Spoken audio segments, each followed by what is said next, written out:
Mr. and Lady Day, Billie Holiday and the Dog Who Loved Her by Amy Novesky, illustrated by Vanessa Brantley Newton. And our dedication page. Billie Holiday loved to sing. As a girl, she sang along to her favorite songs on a borrowed gramophone. She dreamed of being a star. And a star she became, the great Lady Day. But sometimes stars don't feel like shining. They need someone to listen. That's what friends are for. Lady Day's dogs were her best friends of all. There were lots of dogs in Lady Day's life. The poodle she carried in her coat pocket, and the brown and white beagle. The Chihuahuas, Chiquita and Pepe, she fed with a baby bottle. There was the Great Dane named Gypsy, and the wire-haired terrier, Bessie May Mucho, who wagged her tail like a metronome. Raja Ravoy, the sad mutt she gave the grandest name, would wander off, but he always found his way home. And then there was a boxer named Mr. Mr. and Lady Day were rarely apart. She knit him sweaters and cloaked him in a mink coat. She cooked for him and took him on midnight walks. She sang to him. Mr. was Lady's favorite. Someday she'd have a house in the country filled with dogs. Life would be good. Mr. would be there. He always was. When Lady performed at glamorous Harlem clubs, Mr. sat beside her before the show. Porters brought him plates of thick steak and bowls of water.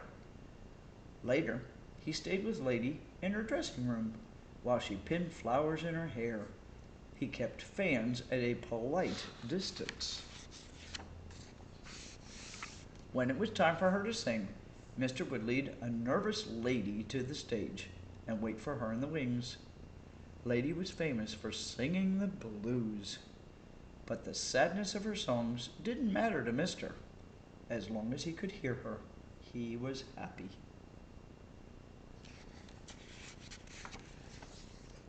Just when her career was at the top, Lady got into trouble. She had to leave home for a year and a day, and Mr. couldn't come. Lady knew what it was like to be left, and it made her heart sick. She promised Mr. she'd be home soon.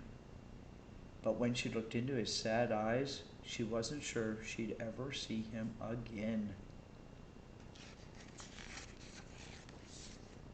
While Lady was gone, she wrote letters and knit sweaters, but she did not sing. Singing was about feeling, and she didn't feel a thing. When it was finally time to return, she wondered if Mr. would be there. Would he remember her at all?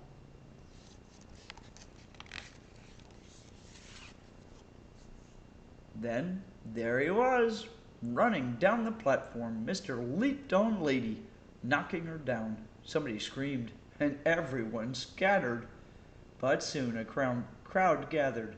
It's Billie Holiday!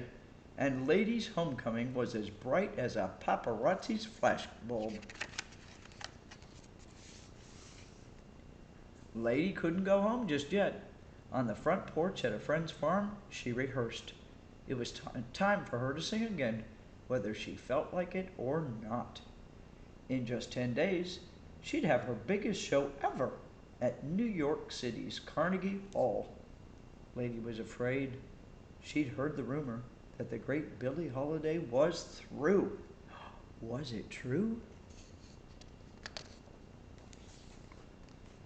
On the night of the big show, the concert hall glowed. At midnight, the house lights dimmed, and a spotlight as full as the moon appeared.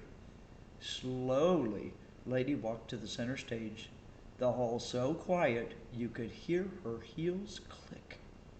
Lady trembled. Where was Mr.? Was he waiting in the wings? As the band's notes began, Lady lifted her chin, and when the great Billie Holiday sang, everyone and a dog held their breath and listened. Great background on Billie Holiday.